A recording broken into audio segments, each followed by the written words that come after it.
Just checking that we are all up and running. Very, very sorry about the delay.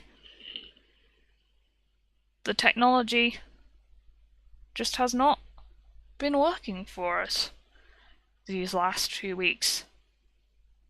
No, it hasn't, and you have to change the scene. Oh, true.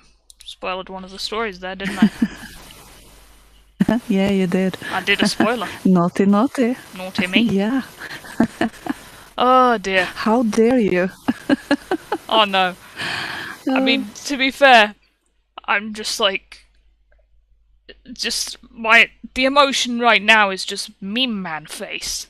Saying panic spelled with a K.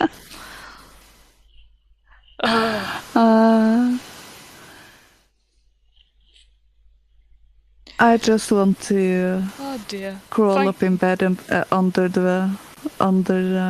and place my head under the pillow or something. Thank you for watching, lovely streaming audience who's still with us at this point. Yeah. This is... Thank you, anyone, for having the patience to wait for us. Yeah. Yeah, it is just one of those things. Yeah, I do. I think I'll have to have a troll exorcism from my computer or something. Yes. Take your computer to a qualified shaman or gothi and have it cleansed of all bad influences. Oh, hello, Damdami! Yeah. Thank you very much for the ice cream. Thank you, and it's really good to see you. Just tweeting out that we're actually live now. Yes. So, it is Ostara, Eostra. It's also Palm Sunday, I believe. We hope you've been having a nice weekend. Ostara, now, a lot of people would celebrate that on the equinox, but if you use the lunar solar calendar, it's quite frequently celebrated now, because this is the full moon after, which would have been a lot more noticeable when the sun had passed a certain point in the horizon. So that is, we think, usually when people would have celebrated Ostara. But yeah, we certainly have a lot of spring-related... lot of flowers tonight. Lot of flowers. Yeah, it's a flowery stream. Flowery stream. Which was actually a bit unexpected. I wasn't finding what I was expecting to find, so I tried to find story of the old fertility goddesses and everything, but I could only find summaries, not the stories themselves. So that was actually a bit disappointing, to be honest. So we ended up with a lot of flowers. Yes, so many flowers. But the flowers, in many cases, are connected to gods. And connected... I think one of my stories certainly seems to have a dawn goddess archetype in it. But yes, so why am I talking about dawn goddesses? Is possibly something that we ought to explain. And what Eostra is. So, Eostra was an ancient Anglo-Saxon goddess. Now, there is talk going round, and I will send you flowers. That's very nice, the paradox. But nobody knows my address. So you will just have to send them into the ether. Nobody knows Lynx's address. But the spiritual flowers, the flowers of the mind, appreciated. But yeah, Anglo-Saxon goddesses. Most definitely.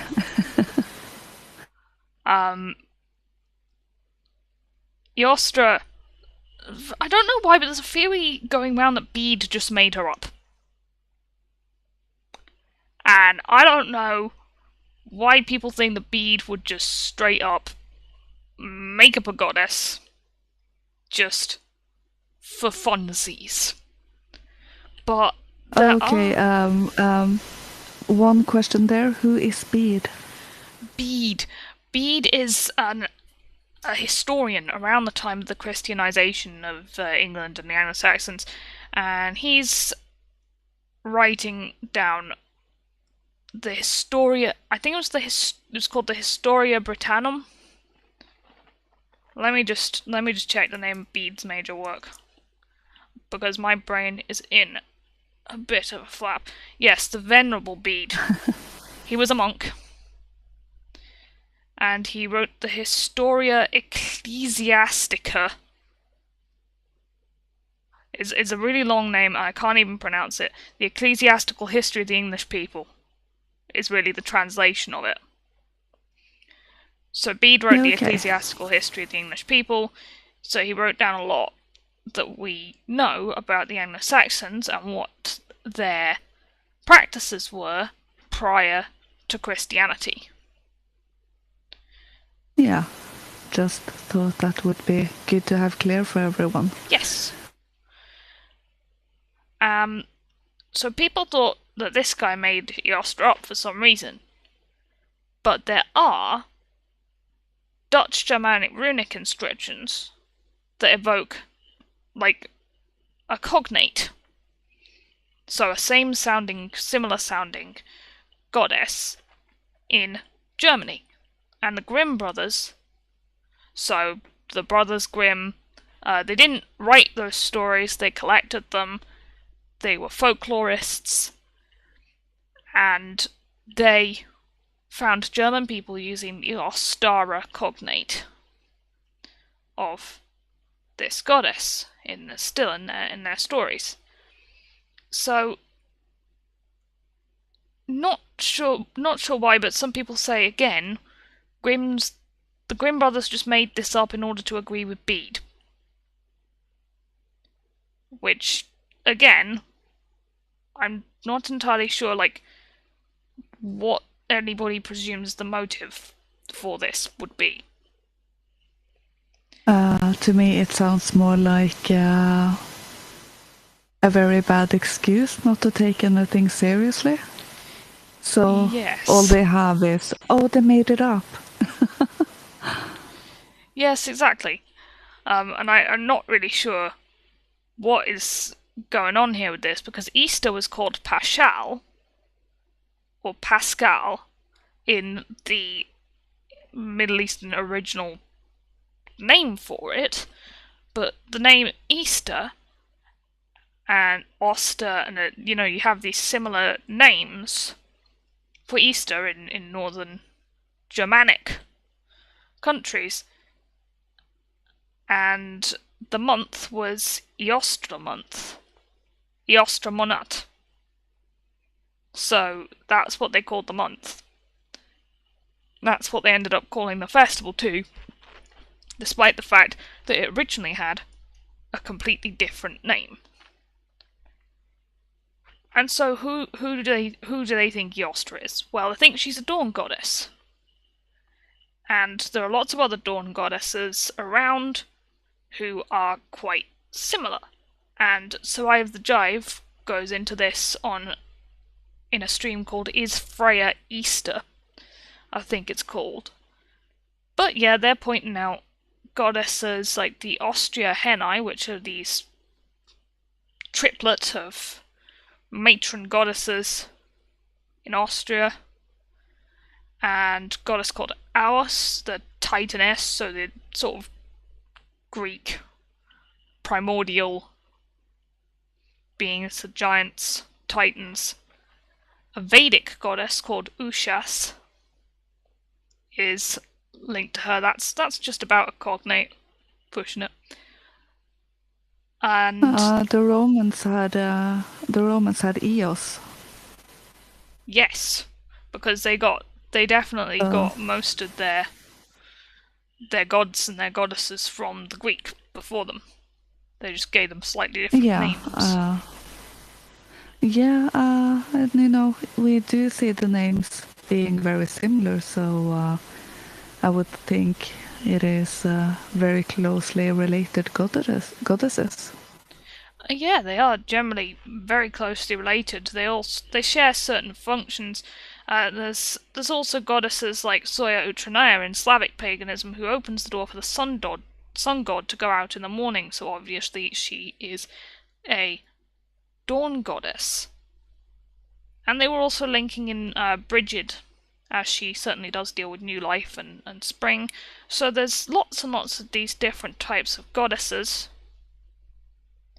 who have their celebrations around now, and they were linking in that Freya might also fit this archetype, because the dawn goddess archetype is kind of missing from the Norse pantheon if Freya isn't one, which I think is quite interesting, because one of the guys didn't really buy the whole thing that Freya was the same as Frigg, which a lot of people, which I have believed, but maybe I need to look at it a bit more.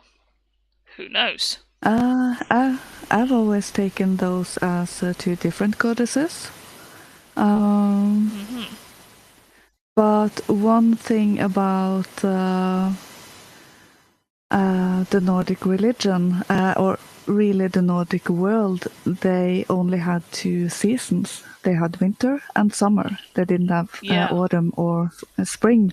So a spring goddess per se may not have been what they were thinking of because of that. Because they do have fertility goddesses, and spring is closely related to those. And also, the maiden who loses her innocence. Yes. For example, Persephone is the most well-known example of that. And so it really is maturing and getting to the state of fertility. Thank you very much. I agree for the diamond. You are right. Paganism is a rabbit hole. Just to pick up links actually on your mention of Persephone, apparently there is a story with Freya which does fit that sort of story about Persephone with the kidnapping that happens, or they think it's about Freya because it's about a guy rescuing someone who is called the Necklaced One, and that seems like a kenning for Freya because of her necklace. And there's a few stories of like dawn goddess type figures or spring goddess type figures getting kidnapped, because they seem to represent both dawn and spring. So they're responsible for the sun coming up every day, but also spring. Yeah.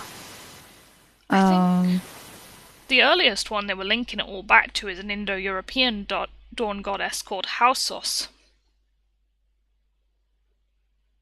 which is very intriguing. That's the earliest name they've found for a dawn goddess. Yeah, it is really hard when the source material is so limited. That is true. That's one thing that's always frustrated me. So in many ways you do have to make a few assumptions or create a line of thought, and you might stick to it or you have to throw it away, and it ends up being very subjective, and that is really annoying. Mm. You do need to like be reevaluating what's appropriate and what's factual based on what you find. It's like having paganism for a religion is just very research intensive quite a lot of the time. Which I always did like researching. I suppose that's why it appeals, isn't it? But it's just you want to find something authentic. Oh no, cannot buy lemons. That's a shame. Hello, red-pilled lady, and trad dad, and white healing. Hello. Hello, good to see you. Hi, the paradox. Thank you for the ice cream. Yeah. Yeah. But and Donner's Oak and Tira Dad with lemons. Thank you very much. It is much appreciated. Nice. Yeah, but certainly if they even if the festival is no longer for most people about a dawn goddess, there's certainly a lot of customs which may have been linked, like Easter customs that seem to have been kept from earlier. Like, I don't... With the eggs, that's the one thing that everyone thinks of when it comes to Easter, isn't it? Eggs. Well, the eggs don't seem to have been Northern European. Or they seem to have been quite widespread anyway. You have a Christian origin myth for the egg, which is a legend that after Christ's death on the cross, Mary Magdalene went to the Emperor of Rome and told him of Jesus' resurrection.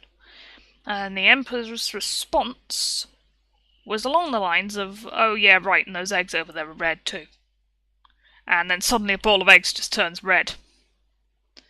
And Mary Magdalene is like, ha! And begins preaching Christianity to the Emperor. But, actually, the earliest sort of thing they've found is that in Persia, eggs were painted for thousands of years as part of the spring celebration of Nowruz, which is the Zoroastrian New Year. Now, when you say Persia and Zoroastrian, like, of course, conventional sources say Middle Eastern, but of course that gets my ears pricked up for Indo-European, because we do know that the Zoroastrians are somewhat connected to that, and that there were Indo-European populations in Persia, definitely. So I found that pretty interesting. And apparently a mother eats one cooked egg for each child she has at that festival. Cooked coloured eggs. So yeah, obviously not your chalky ones. Well, let's hope she didn't have 10 sets of twins and triplets then. That's a Gaston amount of eggs.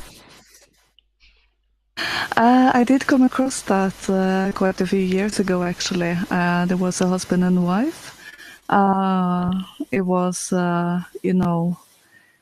early 1900s or something, maybe late 1800s, and they had the wife was pregnant about 10 times or something, and every time they got well done. Twins or triplets.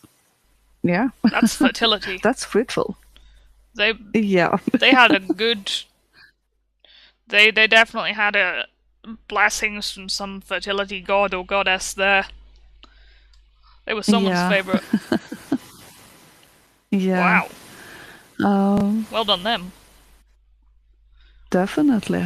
I came across a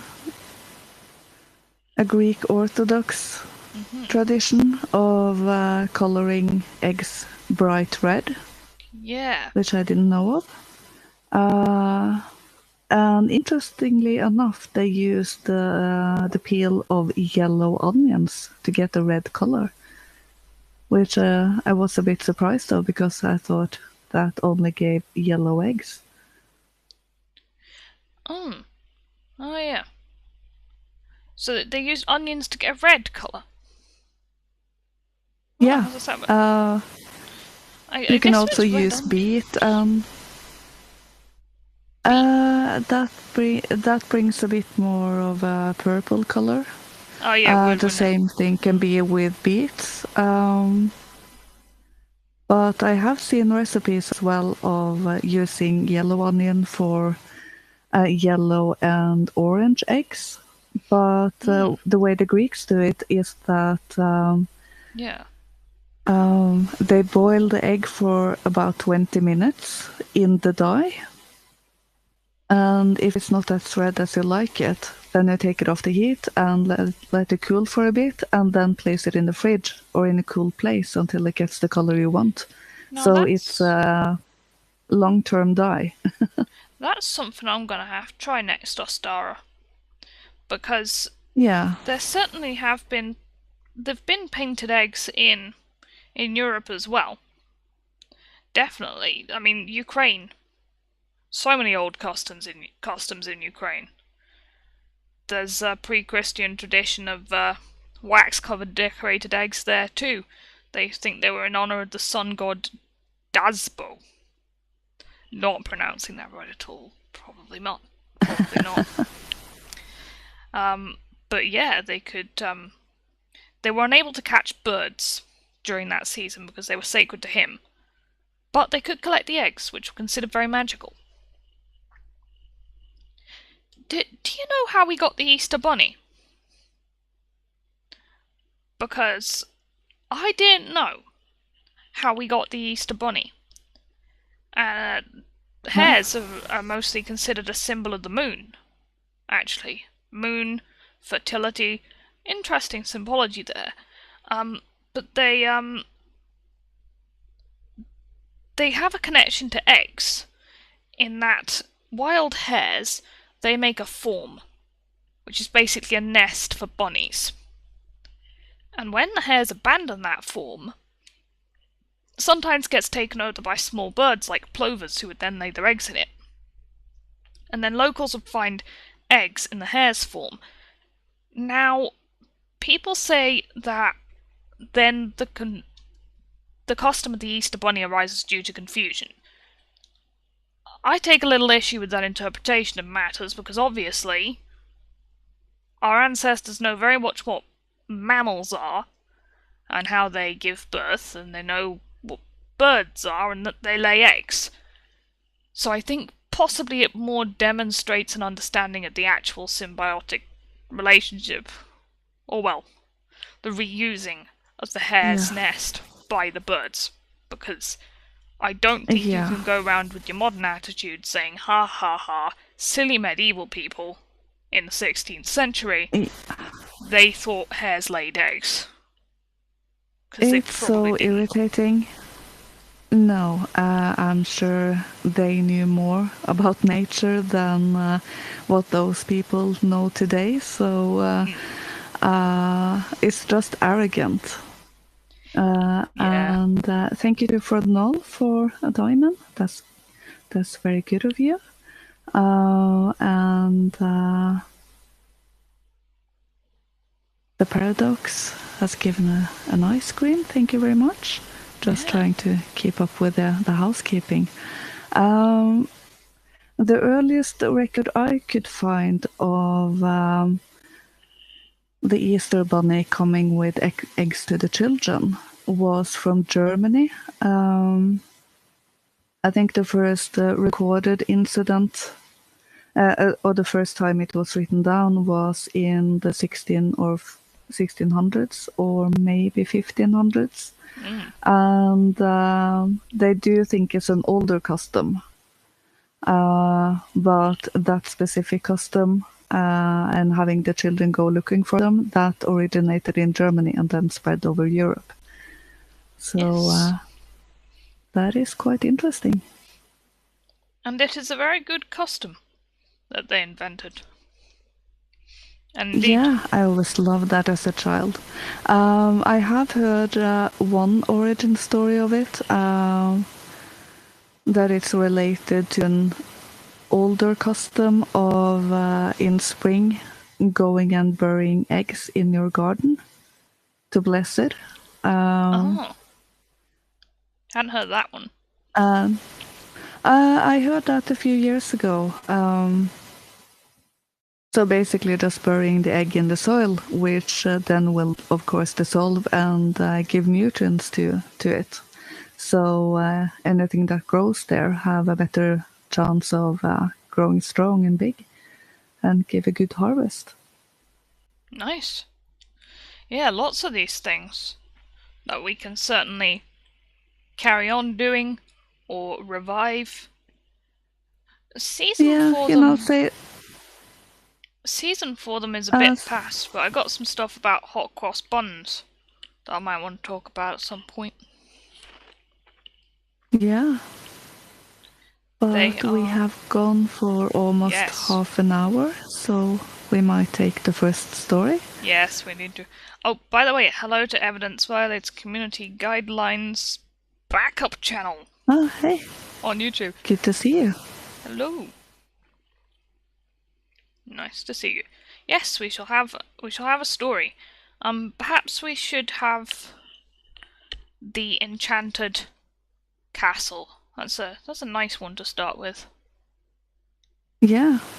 And by the way, I just remembered to get on entropy going. Yes, the entropy. We have to set that. Yeah, we have to set that going manually. So that completely escaped my mind today. But yes. Now it's up and running. So if you want to go over it, then please do. Yes, very good to have an entropy working. Please do support them. So yes, here we have the Enchanted Castle.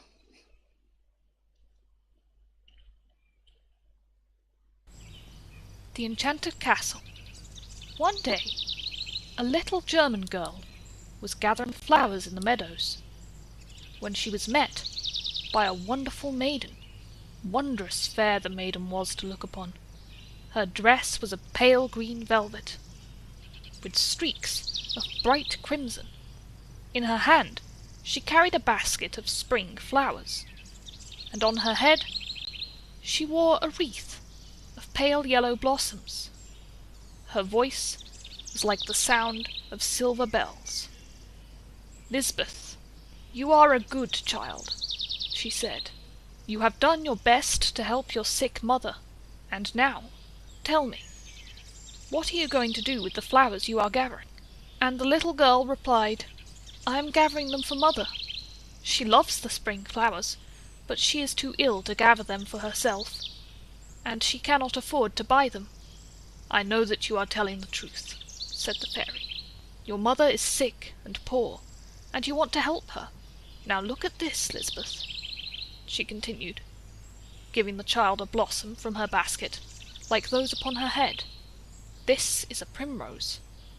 Take it, and as you walk along, follow the primrose blossoms until you come to the walls of an old castle. In the wall you will find a great doorway, all covered with flowers. Touch the lock gently with your key flower," pointing to the primrose she had given her, "and the door will open, so that you may enter the enchanted castle. I will meet you there again."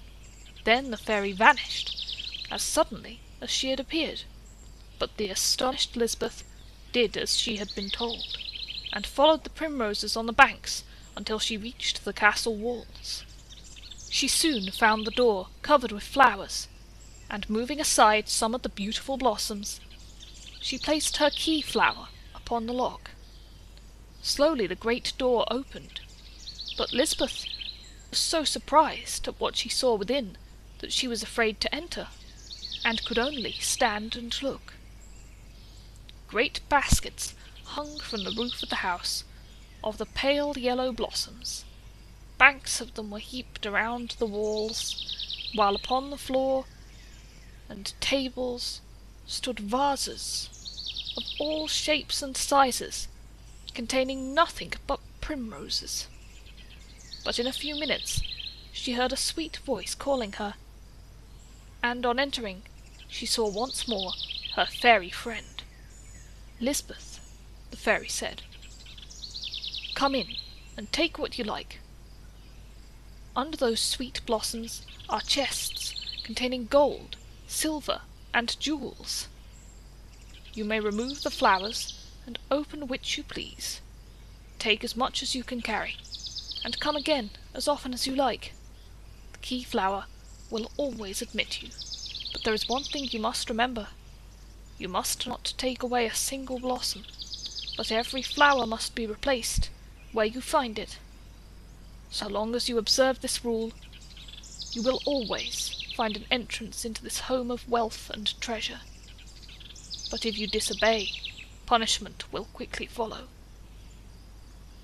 As she spoke these words, the fairy again vanished, and Lisbeth, seeking among the flowers, found the treasure of which she had been told. Filling her apron with gold and silver, she replaced the blossoms that she had removed, and hastened home to her mother. And great was the delight of the poor sick woman, for now she and her little daughter need no longer be poor.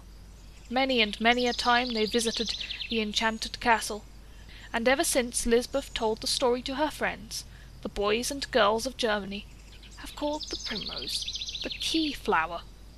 They believe that as long as they are good and obedient, it will unlock for them the door of the enchanted castle, where the treasures of wealth and happiness are to be found.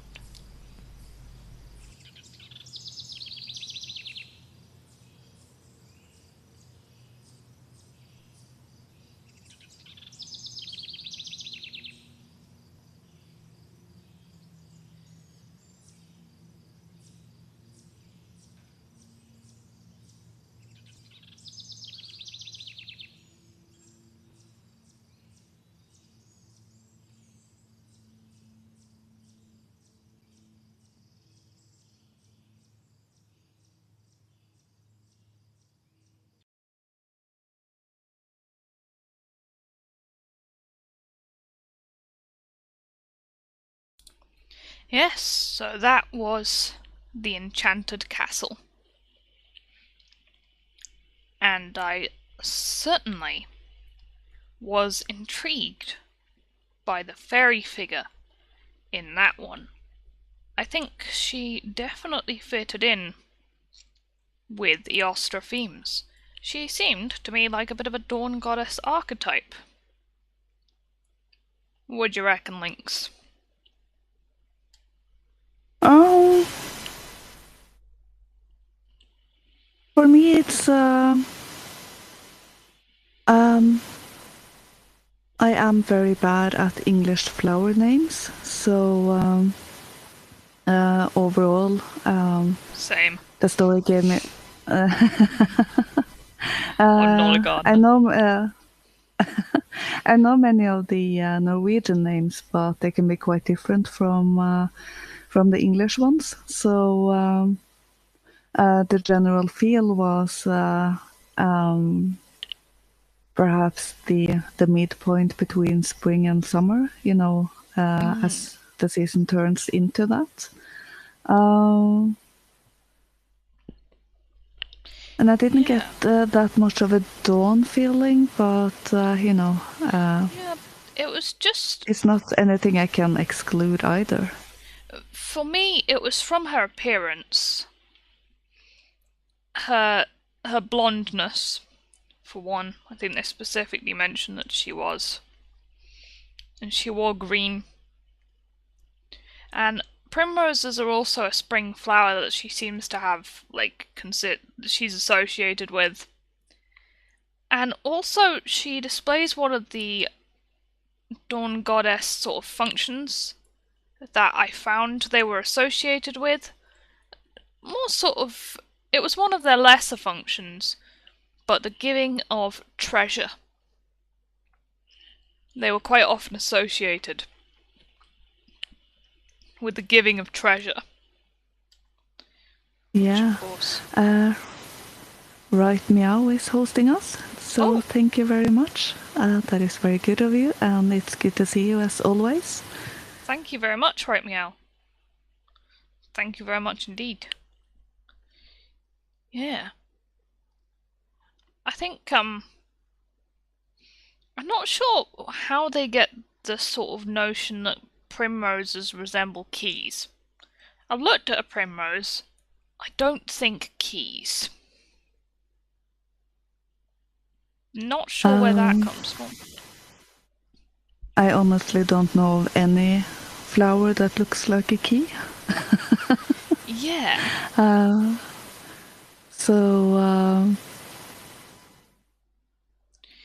I don't know, to be honest.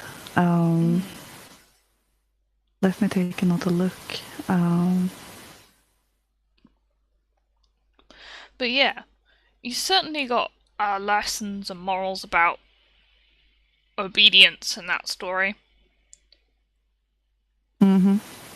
You know, you do your duty by nature, as in you don't just go and uproot flowers carelessly, and nature will reward you. That's something that I definitely took away from that one.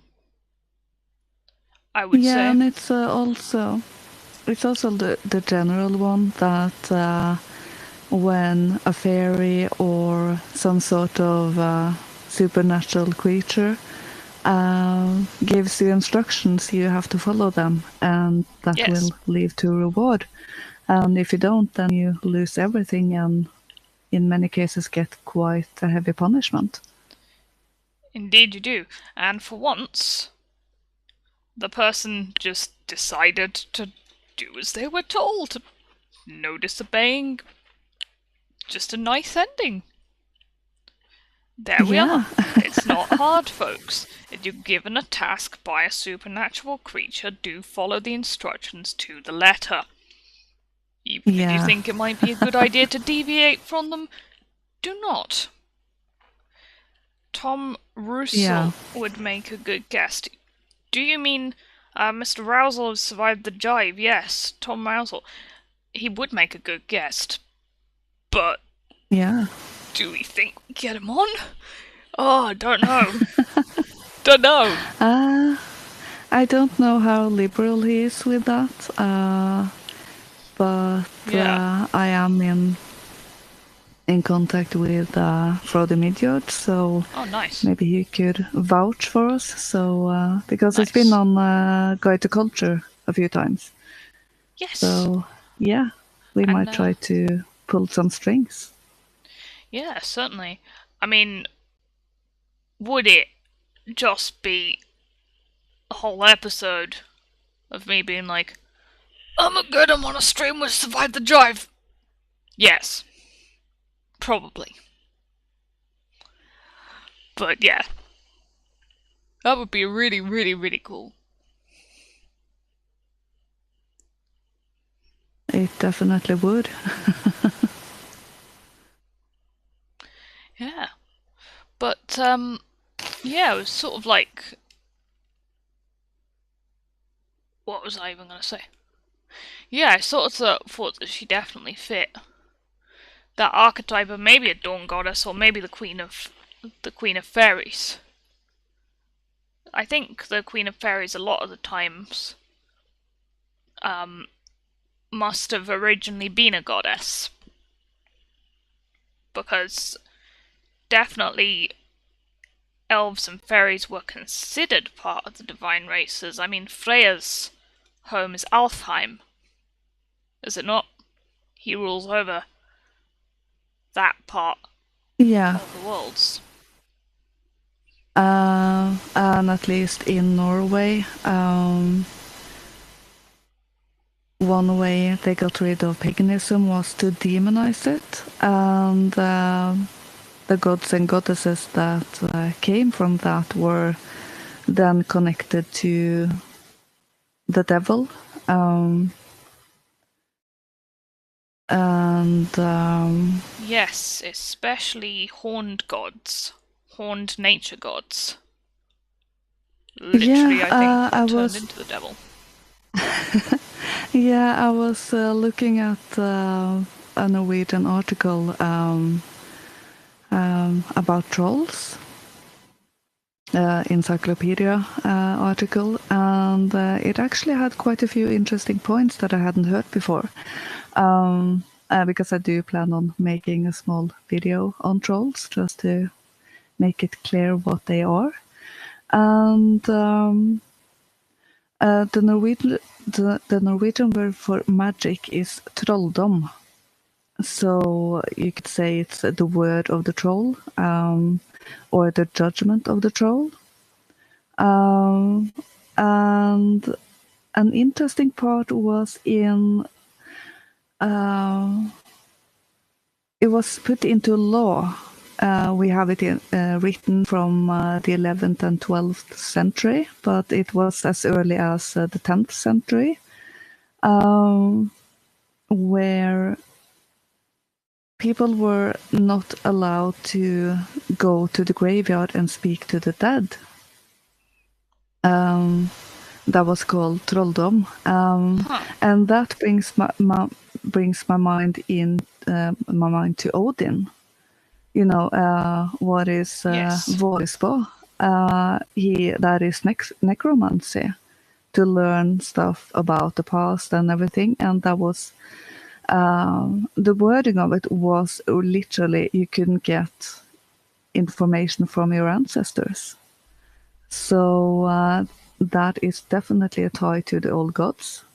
It is definitely. So yeah, so that the old goddesses then became queen of fairies. That could definitely be a point in that direction, because then they are of the underworld, and they're true. not really good. They're a bit bad, so yeah. Now I just imagine people get banned from talking to the dead, and suddenly great-great-great-grandma turns up in the house like, why haven't you called me? Yeah, then You used to talk to me suddenly, all the time. and then all the generation of 1,000 years comes knocking on your door, and they're, hey, why aren't you talking to us? That could be a bit awkward, and maybe make the house a bit full. Calm down, Katrina, he's married. It wasn't like that, the paradox. I just, he's a huge content creator. It's a little bit intimidating, But yeah. We are allowed to be starstruck without wanting marriage. Exactly. You cannot want to marry every right-wing e-celeb with a follower count over 10,000. But yes, not really looking at Mr. Razzle in that sort of a way there.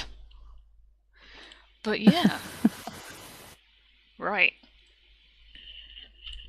So yeah, I found out some interesting things with regard to ceremonial cakes and rituals around this time. To change the subject. And I think what I was looking at could be the origin point for sort of the hot cross bun. Because around this time, there were lots of offerings of sacrificial cakes, and the Greeks called theirs a boon. B-O-U-N. And they would offer these cakes to their lunar deities around this time. Which is kind of weird. Very similar to the English word for bun. And they had markings on the top as well. They had, they're a cake emblazoned with a pair of curved horns. Curved horns? Yeah. They were even... Yes, well, very much a fertility symbol, aren't they? The ox. Yeah, definitely. Yeah. But apparently these were then replaced by dividing the bun into quarters. In order for the pieces to be distributed and eaten sacramentally. So they might have actually had somewhat of a cross on them. I don't know which way around it was, but they might have had sort of the 4 cardinal directions on them. Which I guess is kind of controversial. I don't know. What do you think? Do you think hot cross buns may be derived from offering cakes? I find it a plausible theory myself.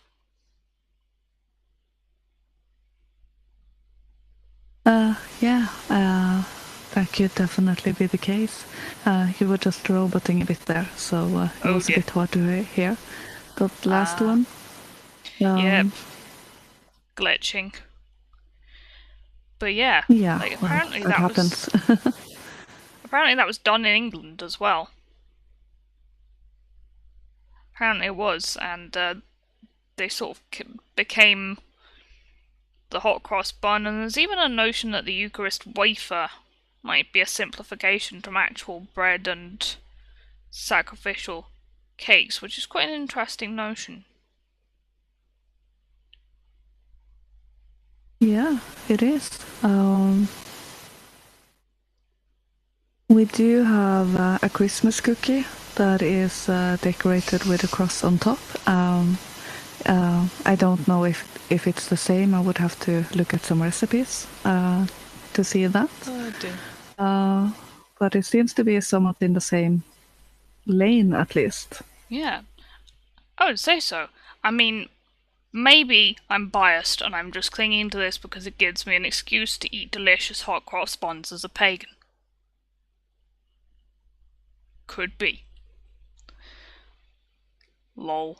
Here's I agree suggesting that we are instead in the harem of the Golden One. Yeah, sure, that's... Yeah, you got us, I agree.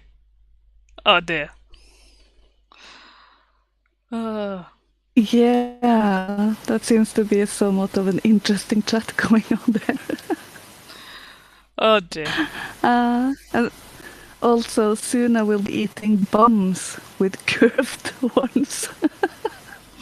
Which was a type of buns. Oh no. Oh. I love to chat sometimes. Oh dear. Yeah. I don't know. Should we have another story? Maybe we should have another story. Maybe we should. Yeah. Oh dear. Yeah. Yeah. Okay, so which flower should we take this time? Well, there's hyacinths. I mean, the hyacinths... Again, there's maybe stuff that I want to talk about connected to those. Should we have Narcissus next? Narcissus? Narcissus. Yeah, we could do that. It's also a bit of a sad story, so it might not be the best to end on, so that might be good. Yeah. So let's have Narcissus, Echo and Narcissus. Yeah. I can't say Narcissus, by the way. I can't say it. I can hear that. Narcissus. Just in case anyone's wondering, I'm not drunk. Not even Adony. I just can't say the word. Narcissus. There, I said it. Congratulations. I've had practice now, so... Echo and Narcissus. In the solitudes of the hills we find her, and yet we may come on her unawares in the din of a noisy city. She will answer us where the waves are lashing themselves against the rugged cliffs of our own British coast, or we may find her where the great yellow pillars of fallen temples lie hot in the sun, close to the vivid blue waters of the African Sea. At nightfall, on the lonely northern moors, she mimics the cry of a wailing bird that calls for its mate, But it is she who prolongs the role of the great organ in a vast cathedral. She who repeats the rattle and crack and boom of the guns, no matter in what land the war may be raging. In the desolate Australian bush, she makes the crash of the falling limb of a dead gum tree go on, and tortures the human being who is lost, hopelessly lost and facing a cruel death, by repeating his despairing calls for help. Through the night, in old country houses, she sports at will, and gives new life to sad old tales of the restless dead who restlessly walk. But she echoes the children's voices as they play by the seashore, or pick primroses in the woods in spring. And when they greet her with laughter, she laughs in merry response. They may fear her when the sun has gone down, and when they are left all alone they begin to dread her mockery. Yet a nymph who sought for love and failed to gain what she sought must surely find some comfort in those bright days of summer and of spring, when she gives the little children happiness, and they give her their love.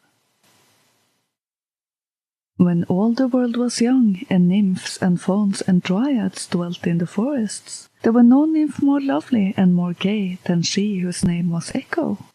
Diana would smile on her for her fleetness of foot when she followed her in the chase, and those whom she met on the leafy pathways of the dim green woods would pass on smiling at the remembrance of her merry chatter and her tricksy humour. It was an evil day for Echo when she crossed the path of Hera, queen of the gods. The jealous goddess sought her errant husband, who was amusing himself with some nymphs, and Echo, full of mischievous glee, kept her in talk until the nymphs had fled to safety. Hera was furious indeed when she found out that a frolicsome nymph had dared to play on her such a trick, and ruthlessly she spoke for Echo's doom. "Henceforth," she said, "the tongue with which thou hast treated me shall be in bonds. No longer wilt thou have the power to speak in greeting. To the tongues of others shall thy tongue be slave, and from this time until time shall cease, thou shalt speak only to repeat the last words that have fallen on thine ears." A maimed nymph indeed was Echo then, yet holding all that matters most, in that her merry heart was still her own, but only for a little while did this endure. Narcissus, the beautiful son of a nymph and a river god, was hunting in a lonely forest one day when Echo saw him pass. To her he seemed more feared than god or man, and once she had seen him, she knew that she must gain his love or die. From that day on she haunted him like his shadow, gliding from tree to tree, nestling down among thick fern and undergrowth, motionless as one who stalks a wild thing, watching him afar off while he rested, gladdening her eyes with his beauty. So did she feed her hungering heart, and sought to find contentment by looking on his face each day.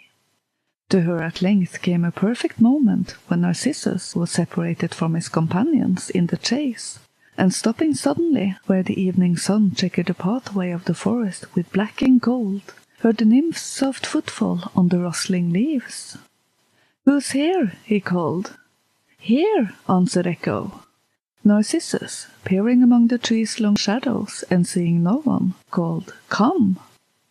And "Come!" called the glad voice of Echo, while the nymph, with fast-beating heart, felt that her day of happiness had come indeed. "Why do you shun me?" then called Narcissus. "Why do you shun me?" Echo repeated. "Let us join one another," said the lad, and the simple words seemed turned into a song when Echo said them over. "Let us join one another," she said, and not Eos herself, as with rosy fingers she turns aside the dark clouds of night, could be fairer than was the nymph as she pushed aside the leaves of the trackless wood, and ran forward with white arms outstretched to him who was lord of her life. With cold eyes and colder heart, the one she loved beheld her. "Away!" he cried, shrinking back as if from something that he hated. "Away! I would rather die than that you should have me." "Have me!" cried Echo pitifully, but she pled in vain. Narcissus had no love to give her, and his scorn filled her with shame. Thenceforth in the forest revels she never more was seen, and the nymph danced gaily as ever, with never a care for her who had faded and gone away as completely as though she were a blossom in the passing of spring. In the solitude of mountain cliffs and caves and rocky places, and in the loneliest depths of the forest, Echo hid her grief, and when the winds blew through the dark branches of the trees at night, moaning and sighing, they could hear far below them the voice of Echo repeating their lamentations. For her, long nights followed hopeless days, and nights and days only told her that her love was all in vain. Then came a night when the winds no longer saw the figure of the nymph, white and frail as a broken flower, crouching close to the rocks they passed over. Grief had slain the body of Echo. Only her voice was left to repeat their mocking laughter and wistful sighs. Only her voice that lives on still, though the old gods are gone, and but a few there are who know her story. Heartful and happy, Narcissus, slayer of happiness, went on his way, and other nymphs beside fair Echo suffered from loving him in vain. One nymph, less gentle than Echo, poured a tale of her love that was scorned into the sympathetic ears of the goddess of love, and implored her to punish Narcissus. Hot and tired from the chase, Narcissus sought one day a lonely pool in the woods, there to rest and to quench his thirst. In some delicious ramble he had found a little space with boughs all woven round, and in the midst of all a clearer pool than ever reflected in its pleasant cool, the blue sky here and there serenely peeping, through tendril wreaths fantastically creeping. As he stooped down to drink, a face looked at his through the crystal clear water, and a pair of beautiful eyes met his own. His surprise and joy at the sight of what he felt sure must be the most beautiful creature on earth was evidently shared by the nymph of the pool, who gazed fearlessly up at him. Round her head she had a nimbus of curls than which that of Adonis, nay, of the sun god himself, was not more perfect, while her eyes was like the brown pools of water in a rippling mountain stream, flecked with sunshine, yet with depths untold. When Narcissus smiled at her in rapture, her red lips also parted in a smile. He stretched out his arms towards her, and her arms were stretched to him. Almost trembling in his delight, he slowly stooped to kiss her. Nearer she drew to him, nearer still, but when his mouth would have given itself to that other mouth that was formed like the bow of arrows, a thing to slay hearts, only the chilly water of the pool touched his lips, and the thing of his delight vanished away. In passionate disappointment, Narcissus waited for her to return, and as soon as the water of the pool grew still, once more he saw her exquisite face gazing wistfully up into his. Passionately he pled with the beautiful creature, spoke of his love, besought her to have pity on him. But although the face in the pool reflected his every look of adoration and of longing, time and again he vainly tried to clasp in his arms what was but the mirrored likeness of himself. In full measure had the avenging goddess meted out to Narcissus the restless longing of unsatisfied love. By day and by night he haunted the forest pool, and ere long the face that looked back at his was pale as a lily in the dawn. When the moonbeams came straying down through the branches, and all the night was still, they found him kneeling by the pool, and the white face that the water mirrored had the eyes of one of the things of the woods to which a huntsman has given a mortal wound. Mortally wounded he truly was, slain, like many another since his day, by a hopeless love for what was in truth but an image, and that an image of his own creation. Even when his shade passed across the dark Stygian river, it stooped over the side of the boat that it might try to catch a glimpse of the beloved one in the inky waters. Echo and the other nymphs were avenged, yet when they looked on the beautiful dead Narcissus, they were filled with sorrow, and when they filled the air with their lamentations, most piteously did the voice of Echo repeat each mournful cry. Even the gods were pitiful, and when the nymphs would have burned the body on a funeral pyre, which their own fair hands had built for him, they sought it in vain. For the Olympians had turned Narcissus into a white flower, the flower that still bears his name and keeps his memory sweet. A lonely flower he spied, a meek and forlorn flower with naught of pride, drooping its beauty over the watery clearness, to woo its own sad image into nearness. Deaf to light Zephyrus it would not move, but still would seem to droop, to pine, to love. John Keats.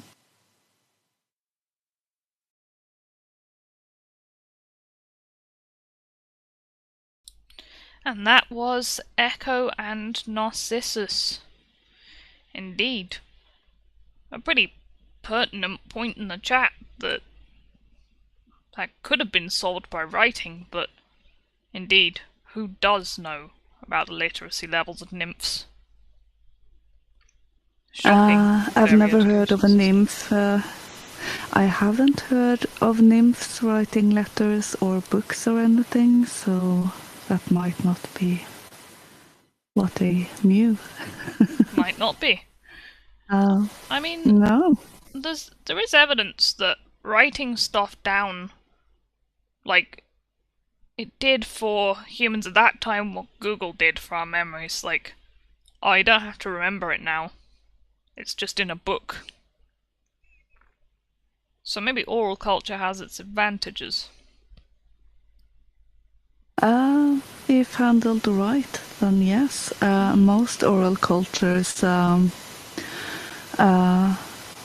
tradition of handing stories down is to make the next generation or certain individuals of the generation memorize the stories down to the last detail. Yes. So that it doesn't get changed over time. No, I believe that's exactly what the Druids did. They had vast repositories of knowledge that they just remembered. Mm-hmm. We do have the Ogam and the Futhark.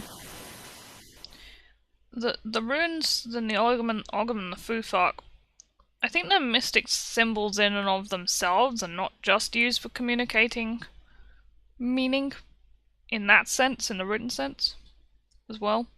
They're quite complicated, the runes. The runes are magical. That's a magic language. It's not, just for writing. I have seen it argued that the runes are Odin's gods, in fact. So, that's interesting. They're not to be taken lightly. And if you read the sagas, then there's quite a few instances where they are used wrong, and the consequences are bad. So they are definitely more than writing. So you're going to get a tattoo of a rune. Think really carefully about which one. Yeah, very, very. And in particular, if it's a bind rune of any kind, then you should really know what you're doing. Yes. So it's not for the beginners. So yeah, I did choose that one because one of the main Easter flowers in Norway are narcissus, the yellow kind.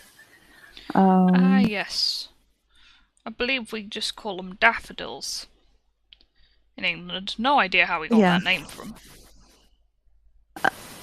No, I didn't come across that, but the botanical name is narcissus. Mm-hmm. So I definitely think of those when it comes to Easter. It is a sad story, but it's full of lessons. Be aware of who you try to trick, even if it's to help your friends. In particular, if it's a very vengeful goddess, you might not want to do that. Mm-hmm. And when it comes to Narcissus, he was the product of a rape. The river god raped his mother, dragged her under water and raped her. And Yeah. yeah. And this is why we need to have a chat about Sallust, guys. You don't interpret myths literally. No. The actions of the gods are not literal. You don't follow their every example. And when Narcissus was born, she took a trip to an oracle to see his fate. And the oracle basically said that he would live a long and prosperful, a long and good life, as long as he didn't discover himself, or as long as he didn't see himself in at least 2 of the versions of the story. So that is interesting. It seems like nothing when you hear it, and then he sees himself in the pool. To the point that he did see him, got fooled by himself, I do think that was the goddess work, so that he didn't understand. It was just a reflection. Yes, otherwise Narcissus is scoring on less on intelligence than a chimpanzee, I think. Yeah. And in several of the stories, it's not just nymphs and women who chase after him, it's also guys. And in one story, it was a spurned guy who laid a curse on him and then proceeded to kill himself. Yes. So there are quite a few versions of the story. But there is an interesting twist in one version, actually. I don't remember what source it came from, but one story say that he had a twin sister who died. And he thought he saw his twin sister and got lost in the memory of her. And not in an ancestral way, but, in a brotherly love way. So that was very interesting and sort of humanizes him. I do think that in our days, he has become sort of a caricature because of narcissistic personality disorder, and Absolutely. being a narcissist and everything. So I do think many see him as just really shallow. Oh, he was just so beautiful, and that he just fell in love with himself when he saw himself. And I do think it's a lot more to his character than just that. The thing is, I don't think he's a great analogy for narcissistic personality disorder, because I do know some stuff about that. I've researched into that, and they don't seem to have a proper perception of who they are. They can't actually see themselves. They see a false image of themselves. They don't actually have good insight into themselves. So they're not really in love with themselves, per se. They're just projecting a false self in order to maintain superiority above everyone else. Because they've been in an environment where you can't be vulnerable at all, and so you can't show any weakness. And if they ever had, deep emotions, it wasn't sanctioned for them to feel it. So now they just don't. They don't have deep emotions. They don't feel. They don't make connections to humans. Is what I understand of them. What it reminds me more of is normal humanity when given social media. Like, we have the option to gain social status and to to curate our own image to how we like it all day, so we do kind of... Again, we fall in love with an idea of ourselves that we can create via our Instagram or Facebook or social media in some sort of way. Like, Yeah. we fall in love with looking at that one really good picture that we took. Or something like that. Yeah, or presenting the perfect image of yourself. You know, when you start to post all of your meals and, you know, a good picture of the walk you're taking, and everything is perfect. And the main reason why I never joined Facebook was actually because a friend of mine joined. And then started to always update me on how many new friends she had on there. Oh my goodness, that just sounds like one of the most annoying Facebook habits to develop. Nobody wants to know. Yeah, I think after the third time or something, I decided I wasn't going on there because it sounded too much like the popularity contest between girls when I was a child, and I'd grown out of that by that time, so Oh my I goodness. wasn't entering back into it. So Yeah, um, I've seen the combination of like, of course, you know, there's positive, wonderful, necessary aspects to the feminine, but yes, the slight female habit of talking behind one another's backs and Facebook, that can lead to explosive consequences combined with the popularity contest. yeah, yeah. I'm quite glad that I'm old enough to not have grown up with all of this technology.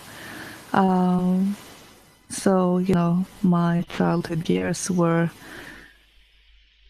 well, not technologically free. At least I didn't have, you know, social media. I didn't have a mobile phone, and all of that stuff. And the things I've seen erupting after that has been extremely scary. And I'm just so glad I didn't grow up in an environment like that. I didn't have social media until quite late on. Yeah, that is very good. One thing that does irritate me today is that I have problems reading ebooks because my mind is wired to read physical books. So I have some more problem of retaining the information when it's on an ebook, which is really annoying. Hypersocialization is generally bad for everyone. I can't remember where it said it, but I think Domination quoted it that there was a cap on Vedic cities at 50,000. Otherwise, they were too big. Yeah.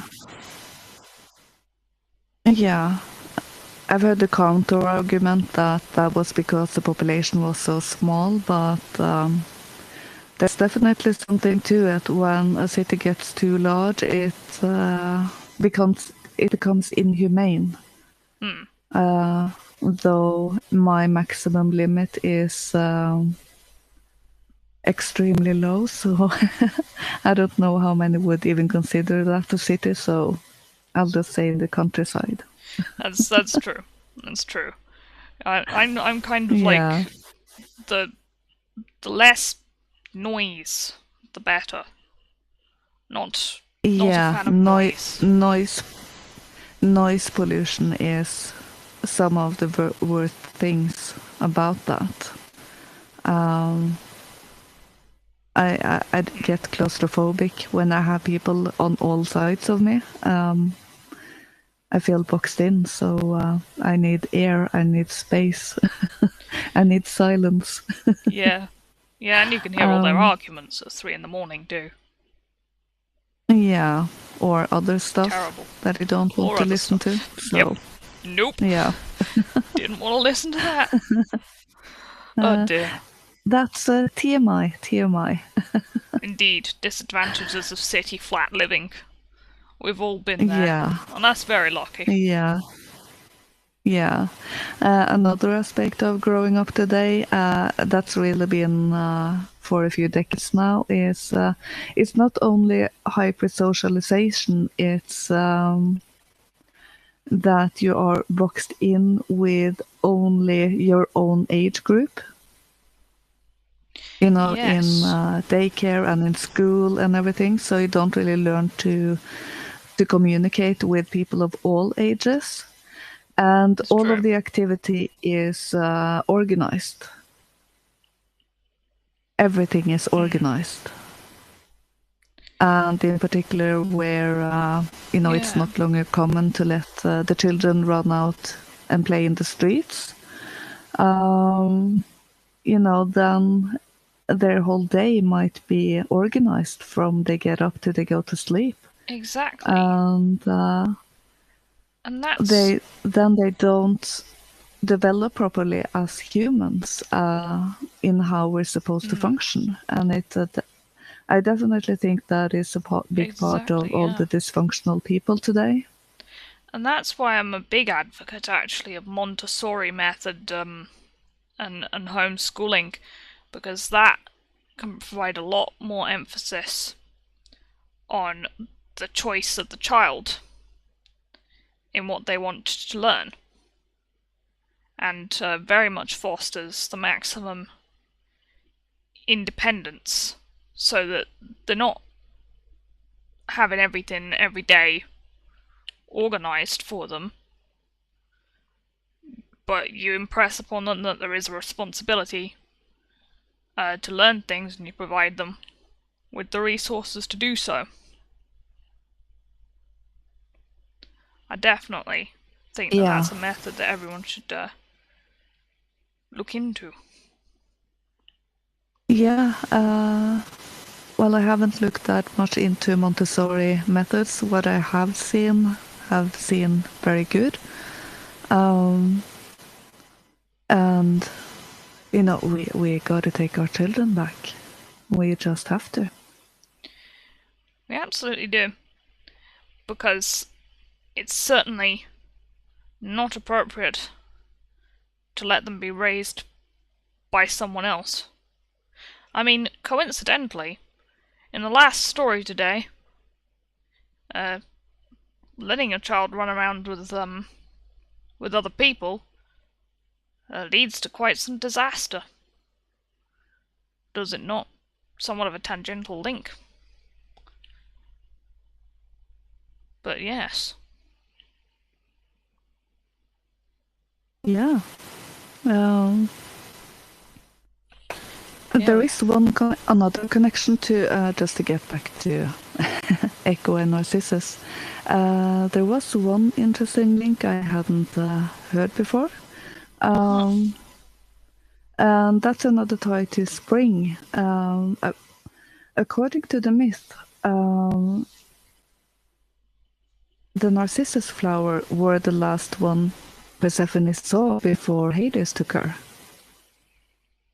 She was watching those flowers when he came and took her.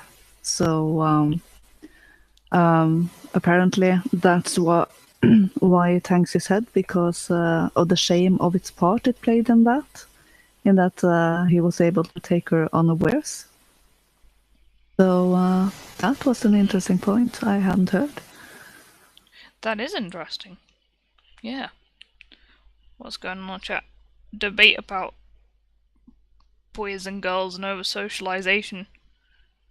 Yeah, I reckon ideally a family should include boys and girls. Because it's got to be a way for boys and girls to get an idea of how one another works. And that can certainly be achieved by having a mixture of siblings or being around girls that you know in your general local area and village. Yeah, I don't mind, boys and girls socializing. And that was one effect they saw when they started to mix the classes in Norway, was that it created a better understanding between men and women.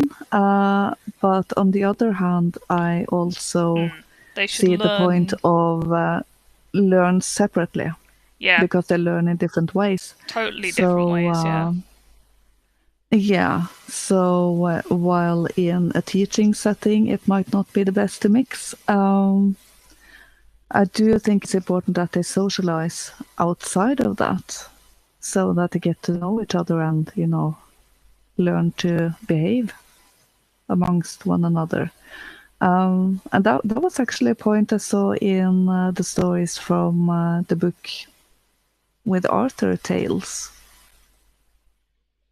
Ah, In the first tale, when that was when he gained his sword out of the stone. He was introduced as a squire, and it took a few points of what being a squire meant. And it was learning how to fight and do errands and everything for the knight they were serving. But before they became squires, they lived mainly with girls so that they could learn to behave themselves. ah, yes. That would be. I mean, certainly you get boys raised in households with a lot of sisters tending to be less unruly than boys raised with boys, so I can see how that makes a lot of sense, yes. Live with the Yeah. girls for a bit to teach you about the social conformity and the rules. Yeah, and the boys were quite young at that age, so it probably wouldn't impair them for the rest of their lives, and they would definitely have more masculine influence later on. But I do think our ancestors were a bit better at, finding the balance than we are. I think most people are raised exclusively basically by their mothers when they're very young. And I think as long as a boy's got a masculine role model by puberty, it's generally fine. Is what I think. It's probably happening evolutionarily. He goes out and he joins the men when he's sort of around the age of 12. And that's when the manning up happens. Well, I think it might depend somewhat on what kind of society you're talking about. Back when it was more a rural society, then the boys would join their fathers for as early as possible, out in the fields and everything. But for the first few years, it's the mother who is the main caretaker. I do know that men who stayed home when their children were very young, they tend to have a stronger relationships with their children because of that. But then again, that would mean they have a less strong relationship with the mother. So, Yeah. it's somewhat of a balance there. But if the father, talking in a modern sense, and where you have the situation where the mother is home, then as long as the husband makes time for the children after work, then that bond would be very strong. And for example, have a few hours where it's just the dad and the kids on the weekends. Yeah. And where the mother also can have some time for herself, which she might appreciate. So you have to find the balance, and yeah, you do have to find the balance and what works for you. But always have in mind that it's kids who are the focus. Indeed, yes. Shall we have the last story of the night? probably a lesson Yeah. how not to do parenting. Probably should have paid more attention to his son. But yes, we shall have the Tale of Hyacinthus. It is somewhat a little bit sad, but... Nope, wrong scene. It's actually scene 1. But yes.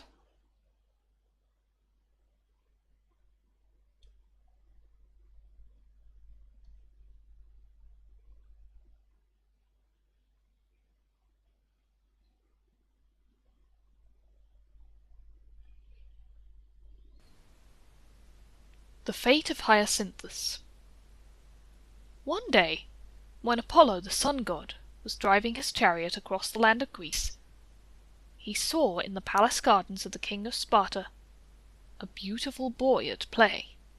No sooner did the sun god set eyes upon the king's son than he loved him, and desired to have him for his own. He quickly won the boy's affections, and the two were like father and son. So happy were they in their love for one another. They walked and drove together, and played at merry games in the king's gardens, while Apollo lavished upon the boy gifts rich and costly, for he thought nothing too good for his beautiful Hyacinthus. So all went well for quite a time, until Zephyr, the west wind, who also loved the boy, grew jealous of his evident preference for the sun god. He tried by all means in his power to win the love of Hyacinthus, but the youth took no heed, and in spite of the west wind's gentle words and tender soft caresses, he continued to love Apollo the best. Then Zephyr became angry and jealous. Day by day he watched the two friends, and waited his opportunity for revenge. Now it happened, one bright spring morning, that Apollo and Hyacinthus were playing a game of quoits together. The boy's merry laugh rang through the clear air and reached the ears of Zephyr, who was hiding in the branches of a tree near by.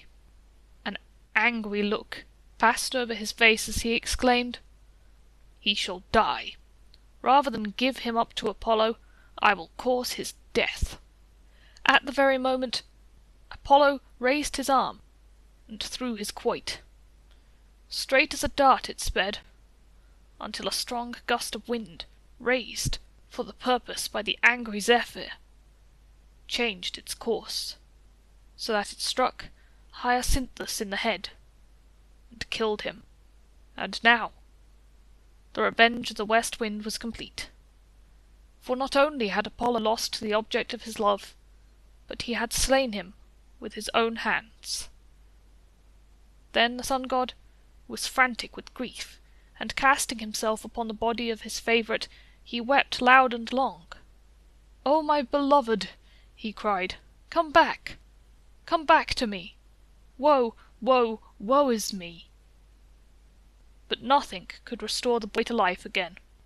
There was but one thing he could do, and in order that the memory of his darling might remain fresh and fragrant among men, he changed the beautiful but lifeless form into a sweet and lovely flower. So year by year, with each returning spring, the hyacinths reappear and spread a rich carpet over the woods and dells, reminding us of the ill-fated youth whose life was sacrificed to the green-eyed monster, jealousy.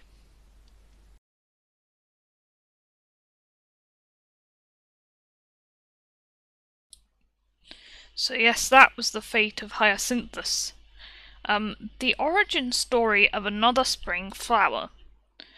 But there was another reason that I sort of bring it up. And that's because Apollo and Hyacinthus they say that Hyacinthus and Apollo were possibly both deities related to this time of year. I mean, and there's a bit of evidence to support this.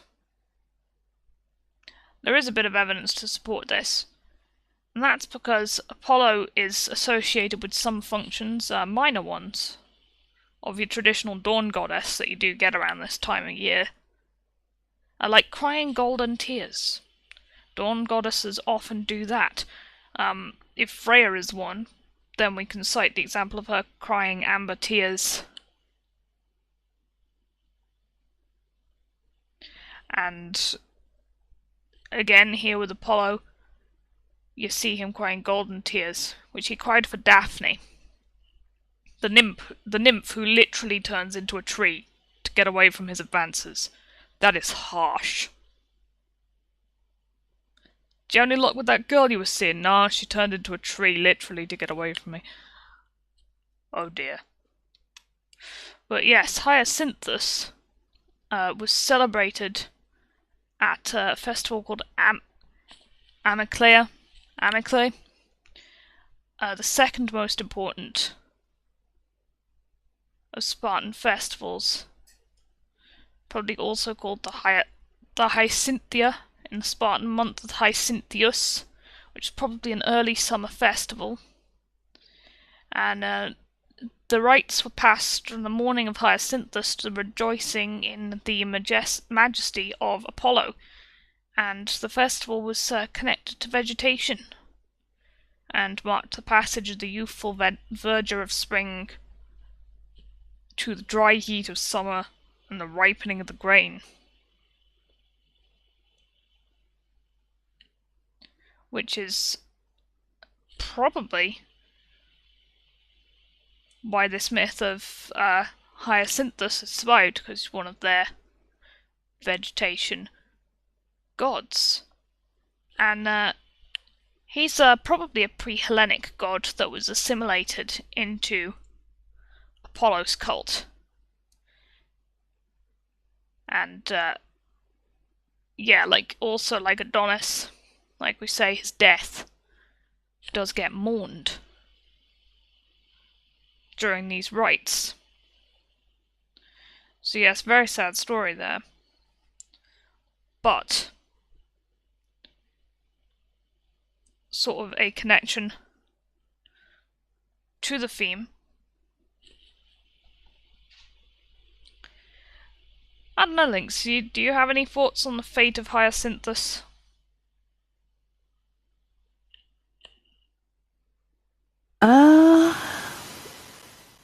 I actually don't have that much outside of what you had. Though I don't really connect Apollo that much to spring, but that's a bit more due to that I connected really strongly to Mars. You know, we have the month March after him. Yes, yes, true. And, I mean, who was Mars equivalent of in the Greek pantheon? Ares? I'm trying to think. Ares, yeah. Ares, yeah. That energy, it's a very youthful energy. We know them as a warrior, but it's also the drive you have. If you think of them as an archetype, that's what, say you start a new training regiment, it's that energy that makes you do it when you really just want to sit on the couch. Yes. And it's combined with Athena, Athena is more intelligence and book learning. So the combination of those two, then you learn the theoretical stuff and you learn the practical stuff. Mars is all many times tied to, confronting some opposites. and that sharpens both sides, and that's how we learn to distinguish and everything. And I definitely connect that with youth. That's when you learn who you are in the world. That's how you learn. That's when you learn who you are as a person, how to function in this world and everything. So Yes, that's definitely a spring feeling to that. And definitely. he is kind of horny. He is kind of horny. Yeah. I mean, Apollo being the sun god, of course not connected just specifically to spring, but probably celebrated at many points in the year when the sun was doing things. Most likely. Yeah. At key points and Yeah. equinoxes and stuff like that. Oh, I'd just like to thank Ferocious Chihuahua for hosting us, and I would like to thank I Agree for the diamond and the message. Thank you for another great stream. Thank you for watching. It's lovely to always see it's you our here. pleasure. And good to see you again, Ferocious Chihuahua. Always good to Nice. see you. And thank you for the host. Yes. But yeah, just I had no idea that the origin story of Hyacinth was so tragic, and I had no idea that it was maybe connected to two gods. So that was quite No. interesting to me. Yeah. But yeah. Certainly kind of lacks parenting on the king's part. Letting your child run off with a sun god. What are you doing? You know anybody who interacts with Greek gods gets into scrapes. Yeah, but he's a god, He's with the gods. He's safe. They will take care of him. Maybe a bit naive. Maybe. Maybe. Don't hire Greek gods to be your babysitters. But yeah. No. I'm just wondering about, like, obviously, not really gonna be literal, not sure Apollo did actually semi-kidnap someone's kid. But I wonder, like, on the sort of Sallust. But Sallust on the gods, by the way. I should probably start a thread about that and a summary of what it is on Twitter sometime, because I didn't quite get around to talking about it.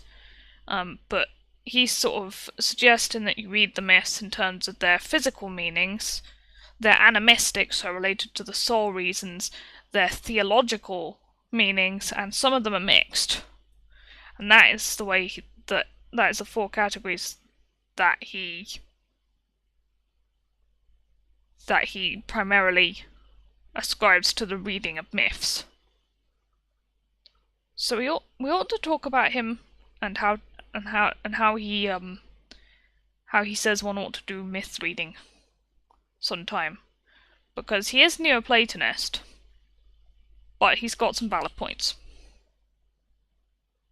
Neoplatonist is kind of like one big god, as I understand it. They're kind of monist. Yeah, well, it could be something to look into or make a short video on or something. There are a lot of plans Yes. floating around in my head, so... oh, certainly. And there's so many books I want to make into audiobooks, I don't know where to start. Oh my goodness. The one where I took the story from Echo and Narcissus, that will definitely become an audiobook and fairly soon. So, yeah, Nice. there's so much good books out there.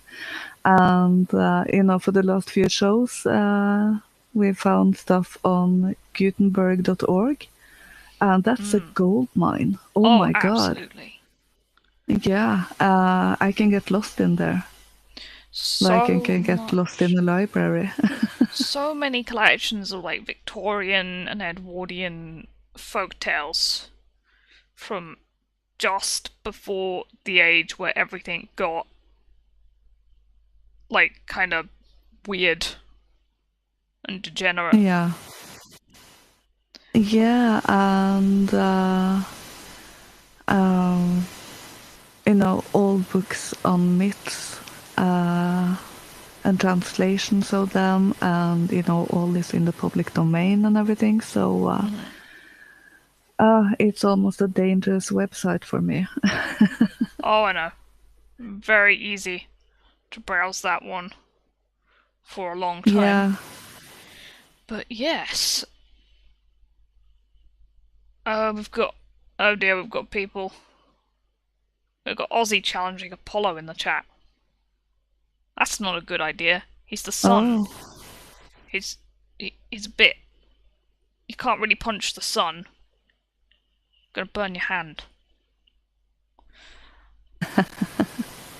Well, everybody's putting bets on that one. Yeah. Oh dear.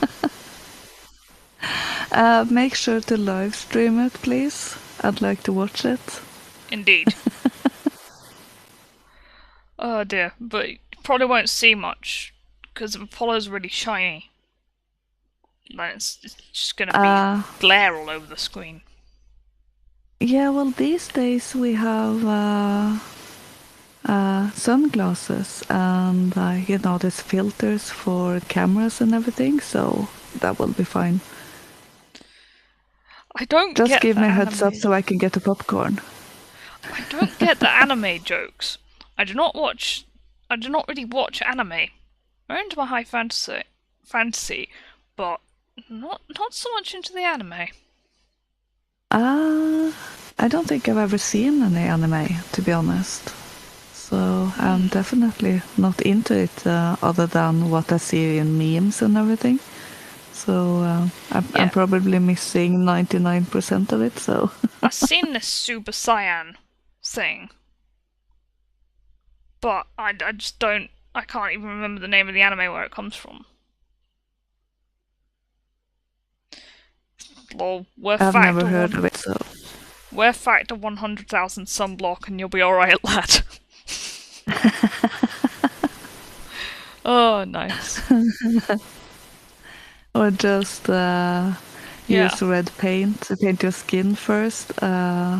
Apparently, the one they used back in the day is a natural sunblock, according to Robert Zephyr.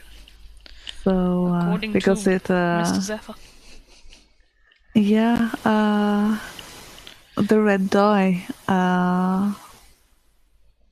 has iron oxide or something in it, which is a natural sunblock. So that was interesting. I see. Yes. Yeah. Mr. Zephyr does some interesting videos.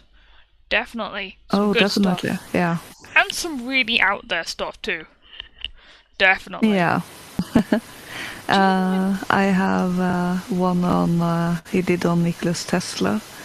Nikola Tesla's Secret Key to the Universe. And that's on my immediate playlist. He goes into 3, 6, and 9. So, gotta watch that. Yeah. Those numbers. Always cropping up. They are magnets. Yeah, they are. So I would love to have his take on it. It's an hour long, so should get the popcorn ready. Do you mind if I... And a notebook. Do you mind if I read something? Just at the end. This is, No. So this is, Rigveda, him... What is that Roman numeral? XLVII. XLV and 3 I's. I have no idea. Roman numerals always delude me when they get into, when they start with the L's and everything.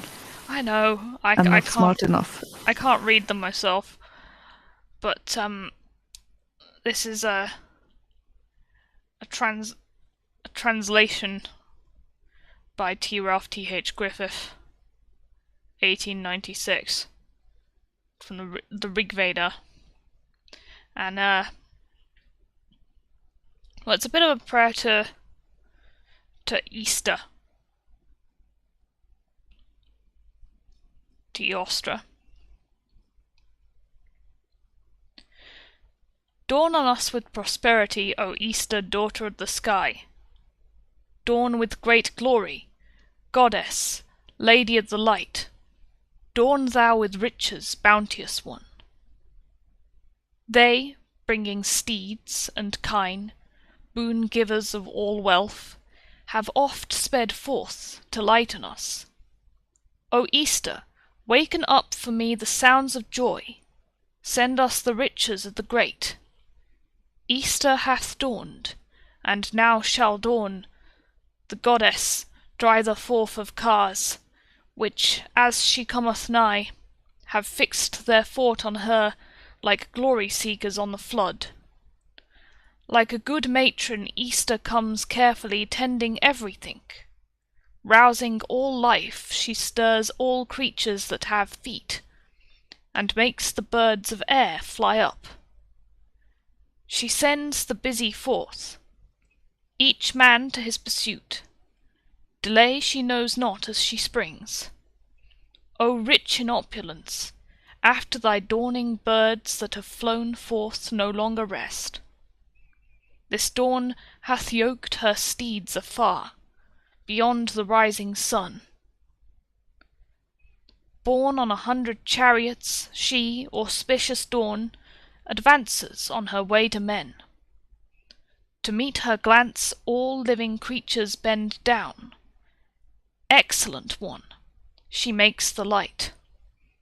Easter, the daughter of the sky, the opulent, shines foes and enmities away. Shine on us with thy radiant light, O Easter, daughter of the sky, bringing to us great store of high felicity, and beaming on our solemn rites. For in thee is each living creature's breath and life, when, excellent, thou dawnest forth. Borne on thy lofty car, O Lady of the light, hear thou, of wondrous wealth, our call. O Easter, win thyself the strength which among men is wonderful. Bring thou thereby the pious unto holy rites, those who as priests sing praise to thee. Bring from the firmament, O Easter, all of the gods, that they may drink our soma juice, and, being what thou art, vouchsafe us kine and steeds, strength meet for praise and hero might.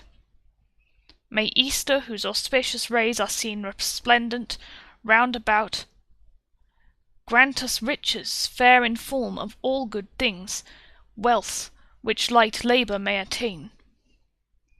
Mighty one, whom the men of old time invoked for their protection and their help, O Easter, graciously answer our songs of praise with bounty and with brilliant light.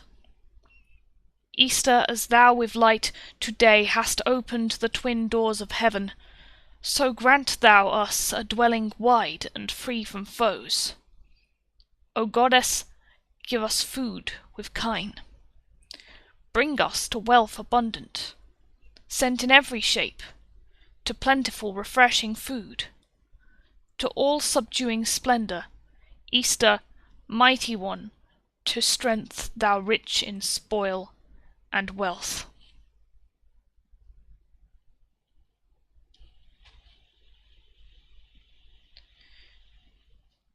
But yes, so that was just a segment from the Rig Veda, translated as Easter, which was sort of the nearest equivalent, I do think. It was a good one, and also something that is on my never-ending reading list. Yes, I definitely need to read like the Vedas, like more of them as sort of a whole thing. I mean, like I'm still trying to make my way through the Bhagavad Gita, which is probably central to understanding the Vaishnavas, who mainly worship Krishna or Vishnu. But the other Vedas have a lot more of the Indo-European rites to them. Yeah. So yeah, certainly. I mean, I have a book of Indian mythology as well. And I feel like Interesting. eventually the show might sort of expand into the Indo part of the Indo-European, because that was decidedly Aryan mythology. That Yeah, would be really interesting. definitely something to look into. Um, my mother has a book collection on many different faiths. So I think I'll have to take a look at those again. It includes the Rig Veda, I think, if I remember correctly. I'm not sure why she has them, because she is not a reader, but she does. Hey, good for you that she does. Yeah, I'm going to raid their bookshelves Steal all them someday. unread books. Yeah. My sister isn't a reader, so, I can take that part of the inheritance when that day comes. Exactly. Well, Yeah. I don't know, shall we do a chest? Let's do a chest. Yeah, let's do a chest. Chest feeding.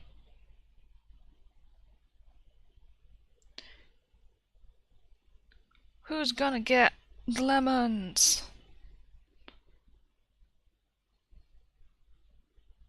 You have to click to get them, don't you? You have to click really fast. Took a time before it came up for me today. That was odd.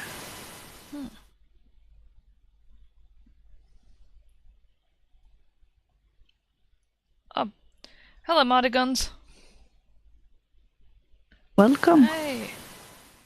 The Paradox got some lemons, as did I agree. Lynx, you got lemons too. 1690 Sparky, hello. And Aussie DM. The Paradox got the most with 142 lemons. Yeah. Congratulations. Well, congratulations, everyone, and thank you to the chest. Yes, people are somewhat scrambling for new D-Live names. I think. A lot of good ones are taken. You've got to be inventive. Not only that, but they censor some names. Oh dear. That is typically when a ninja warrior with a long number afterwards, when they show up, their original name has been changed. Usually without a warning, from what I hear. So, yes.